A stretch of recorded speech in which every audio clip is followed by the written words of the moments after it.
G'day guys, welcome back to another episode of my FIFA 23 Chelsea Career Mode series. In this episode, we're going to be debriefing everything that transpired in real life up against Leicester, and we will also be playing a game in the Premier League up against Crystal Palace. In the end, it came down to a 3-1 victory to the Chelsea Blues. I was very impressed to see much more cohesion amongst the players, a lot more chemistry and a better link-up play between our attacking players and our wide midfielders, being Chilwell and in this game, Ruben Loftus-Cheek.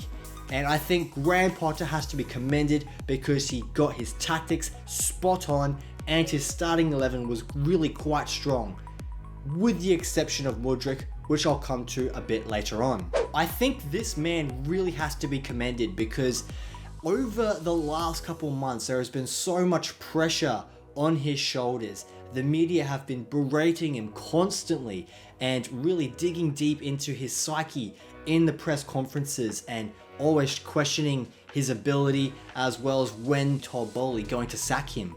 And I can imagine the sort of mental toll that would take. But now to get on the flip side of that and get 3 wins on the bounce within a week, it just must be so relieving for him. And I must say, if we look at the starting lineup that he put out today, I have to say the defensive line that we had with Loftus-Cheek, Wesley Fofana, Koulibaly, Cucurella, and of course Chilwell on the left-hand side. I think that was a really solid defensive line today. Obviously, Reece James coming out of the team is always a worry, but I think Loftus-Cheek came in and did a really good job. He's not the sort of player that's as dynamic or as explosive and is as accurate along that right hand side, but he is so good with the ball at his feet and he is able to utilize his body and his height to his advantage in very tough situations. So I really enjoyed watching Loftus-Cheek on the park because in the past he's one of those players that I've seen that has put out some really weak performances for the Blues. And I have to say, up against Leicester, it was a really solid performance by Loftus-Cheek. And on the other side, it was of course Chilwell, who kicked things off with the amazing goal coming from the corner. I was completely caught off guard. I did not expect him to shoot it in that way. And then for the goalkeeper Ward to be caught off guard. It was an amazing goal, and I loved the way he celebrated, just going over to the Leicester fans and putting his hands to his ears, because they were giving him a hard time, showing him some stick, booing him and whatnot. And that transfer was so many years ago. I think Leicester need to just grow up and move on. In saying that, Wesley Fofana did get some stick, and rightfully so. The way that he did leave Leicester and join Chelsea was not the best. He did leave on bad terms, so I understand why the fans of Leicester would be upset and show their discontent towards Fofana. But again, he showed his class as well today and was really solid in that back three with Koulibaly and Cucurella. And until Thiago Silva gets back, I wouldn't be surprised if that's the back three that we see moving forward under Potter, because it seems to be working right now. And if it ain't broke, don't fix it. And the last thing I'll say in this quick segment was that I was very impressed with the midfield duo of Fernandes and Kovacic. Kovacic is one of those players that I was like, at the end of the season, I can see him leaving the club. And hopefully we can bring in another player like a Declan Rice or a Jude Bellingham to be his replacement. In saying that, I have always loved watching him play. He's so good in tight spaces, and Kovacic has now been bestowed the honor of captaincy as well. And I actually have changed my tune. I would like to see him stay at the club because I do think he is an asset and a great leader and a great player for our team. And Enzo being so young, you could just see his class all the time. The assist that he made to Havertz for his goal just before halftime, world class. And he's only going to get better and better, as Potter said, post-game. And I'm very excited to see these two continue in midfield until N'Golo Kante is 100% fit and ready. Now, with the slight injury setback to Raheem Sterling, Mykhailo Mudryk comes into the team, which makes sense to me. I think he's the most reasonable replacement for him. In saying that, I was surprised that Potter played him through the middle, and didn't allow him to be a bit more creative on the ball.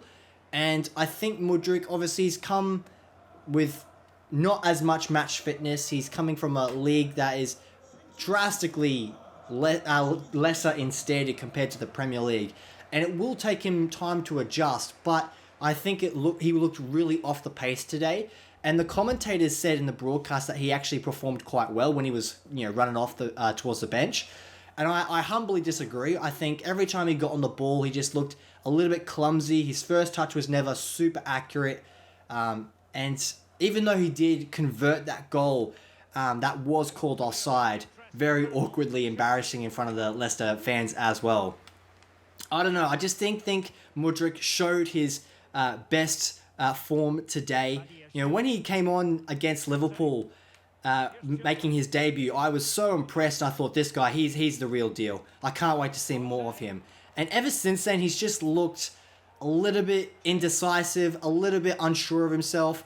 And I'm not sure if that's what Potter, it depends on the position that Potter is playing him in and the role that he's playing. But I really do hope that he is able to find some form and get back to his creative ways in those attacking areas of the field, because the last thing I want is for him to get low on confidence and not create anything for us in the attacking area, because he has so much pace, so much agility, so much dribbling prowess.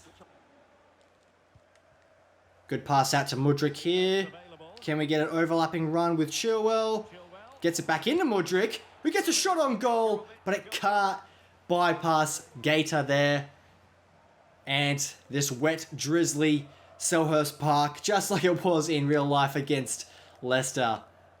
And let's see if we can whip the ball in. Get Kai Havertz on the head, but not able to get a shot on goal that makes the keeper work. Bad tackle there. Ooh, yellow card just for Wilfried Zaha, even though he did come sliding in from directly behind. Fofana gets up, gets in the referee's face, complains. But yellow card's probably fair. Let's see if we can get James back out here now. Oh, nothing on there. Back out to Chilwell. Get Mudryk in. Oh, surely. Get in! Enzo Fernandez in the right spot at the right time gets his first goal in a Chelsea shirt. And I must say, I love this guy because he is the perfect Jorginho replacement. He sits deep, he dictates tempo, he's really good at passing the ball around. But the key difference between Fernandez and Jorginho, despite the age, is that Fernandez is able to push up the park and play a more decisive attacking role. He really gets in and around the attacking box and makes those passes like we saw to Havertz. But in game here, he gets into the box, receives the pass from Mudryk and scores his first goal for the club. Beautiful stuff by Enzo there. 1-0 in favour of the Chelsea Blues, and we keep pushing on. Hopefully getting a second, because if we can, I can't see these Crystal Palace players getting back into the game, because even though they've got some really good players like Zaha, they're not good enough to beat us, I think.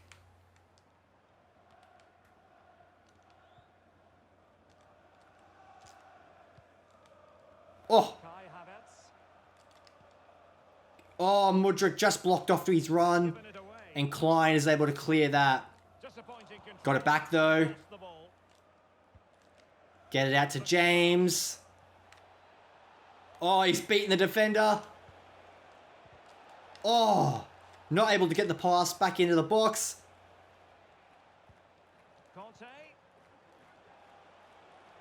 Mudryk, don't overcomplicate it. Oh. The build-up play is so methodical here. Just got to be patient. I say be patient, and the pass wasn't accurate enough, and it gets caught out.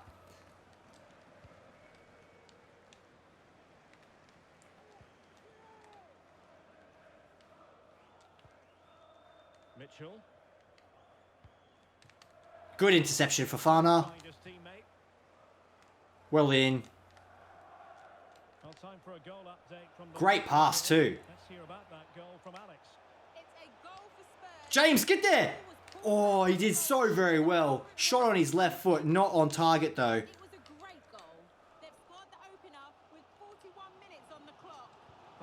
Well in, Enzo. Great tackle in the centre of the park. Crystal Palace have decided to switch it out this time. Chilwell, so very good. Oh, gets the pass off just in time as well. Gets it out to João Felix. Another good save. I was caught in two minds then. I was like, do I pass to Havertz centrally? Do I do the sweaty goal? Or do I take it on myself and finish it? I decided to go with the second one. And I was unsuccessful. Let's call Felix short. Gets it out to Mudryk. Oh, weak shot. Easily pushed away by the defender there. Can we get it back in? Quickly. Oh. Unfortunately not. Mudryk's header was just a little bit too close to the keeper and Havertz is not able to get on top of it. But we go into the break 1-0. Enzo Fernandez is the one that's making the difference. Personally, I would have liked to go into the break up by 2-0 because I think that would have just set us up a lot better. Crystal Palace still in it though. Alright, starting off this second half, I'm actually going to increase my tactics to attacking, which of course means we're going to go to constant pressure and be a bit further up the field. I just want to put Crystal Palace under a bit more pressure, see if they make some mistakes in their defensive third, and if we can nab that second goal. And I say all this, and Crystal Palace come out firing straight away from the break, but let's see what we can get cooked up here.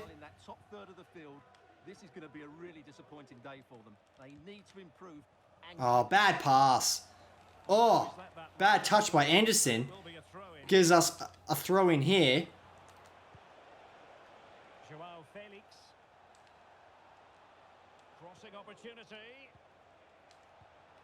No. Oh, I was going to say no way. We score a almost identical goal to real life with the looping pass by Fernandez into the possession of Havertz, but Zaha's in behind here. Oh! No way. I was like, Mendy did such a good job to come out at the right time. But then Zaha, with his technical ability, just got out of the way of him.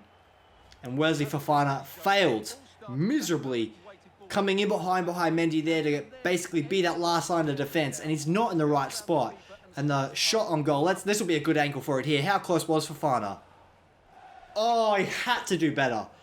Had to do better. Got to get the touch on the ball there. And Patrick Vieira is happy. And the tactics, unfortunately, have backfired here because they got on the counter-attack and the man I spoke about in the first half, Zaha, their most deadly player, has got the equaliser. So now let's concentrate and get this second goal.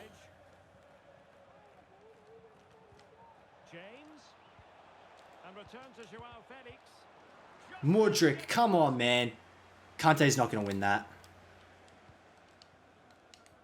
And given away. Now options are plenty. Oh. What is going on there? Again, caught in two minds. I should have passed to Havertz when he was in space. And then the touches were just absolutely horrendous by Felix there. Oh, another good pass in behind here. Right, the tactics have not worked out, guys, unfortunately. So I'm going to go back to balanced our original default settings. It's one of those things, sometimes you have to try, and if it doesn't work, you got to go back to what was working. And another mistake here by Badia Shield, caught out. Alright, I think the time to make some substitutions is now.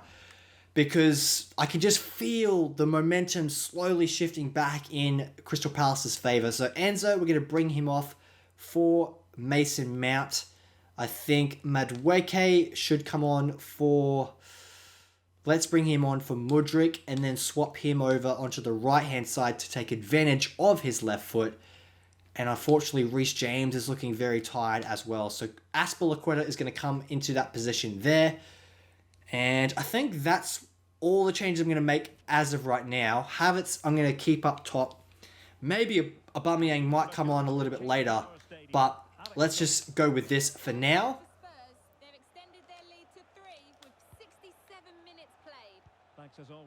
That's a foul.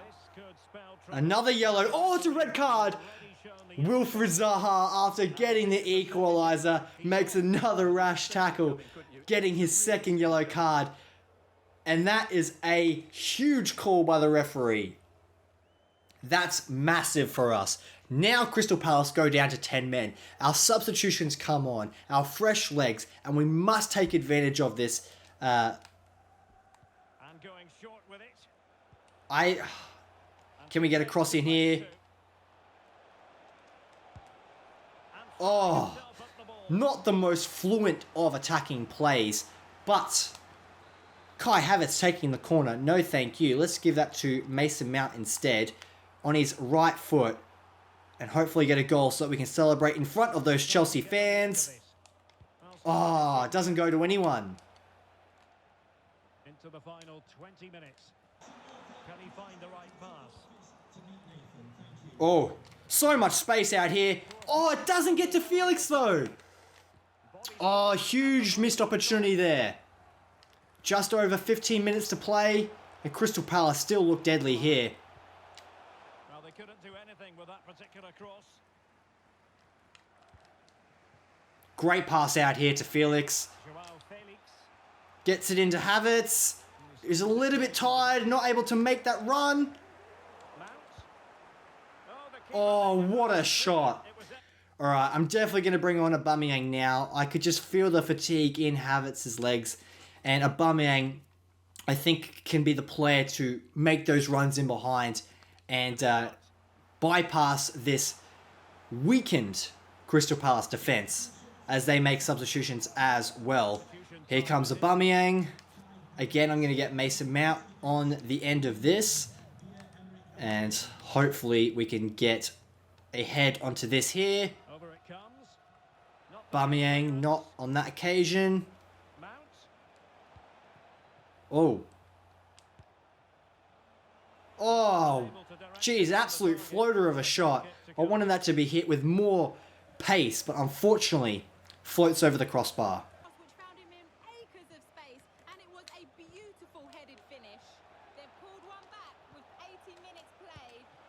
Oh, come on! Come on, guys, we got this. Elects to go short. Electing to cross into the centre. Giving it a try. Off the crossbar! The captain. Oh, how awesome would that have been if we were able to get the winner with Thiago Silva there? Unfortunately not. And it's getting closer and closer to full time, and we have not yet taken advantage of the 10-man Crystal Palace. Come on, let's go, let's go. Get it out to Aspie. Come on, Aspie, let's go, Mendy. Jeez, how slow do you want to go? Well, as you can see, Chelsea have dominated the last 15 minutes and have got the ball into some really good positions. You just feel it's only a matter of time before they get there. Surely, surely, come on. And create something else. A deft clearance. Tremendous intuition to win it back. And the counter looks on here. Options available. And it looked like here we go. For them, but up a dead end. And they're on the front foot, looking for a No! Come on! Absolutely atrocious attacking play then. Madueke made such a good run, and I tried to cut it back, but Aubameyang and Mount were both like right on top of each other, not in the right spot. And I absolutely choked that attacking play then. Not good enough there. Come on, there's no way we go and only get a point at Selhurst Park with a 10-man Crystal Palace. Yeah, not good enough. Absolutely not good enough by the Chelsea Blues here. Oh, I hate seeing stuff like this as well, and yet you just can't get the ball in the back of the net. So many shots. Only one good enough though. But as they always say, the most important statistic in the game of football is the scoreline. And it ends 1-1. So, how can Chelsea get a win? Again, that's another draw in the Premier League as well. The players have to find solutions. Let's go with that answer. My staff and I can only do so much. We give the players a plan and the information they need. Are you frustrated not to have won this time around? Football isn't always predictable. That's very true. I understand that we made that tactical change at the beginning of the second half and it backfired.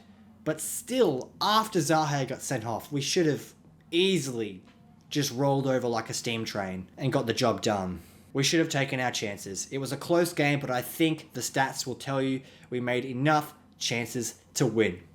And Graham Potter is not happy, and neither am I. Unfortunately, in the career mode, in the Premier League, we have got another undesirable result. Hopefully things can change, but obviously getting that win in the Champions League was so crucial to getting these players in form.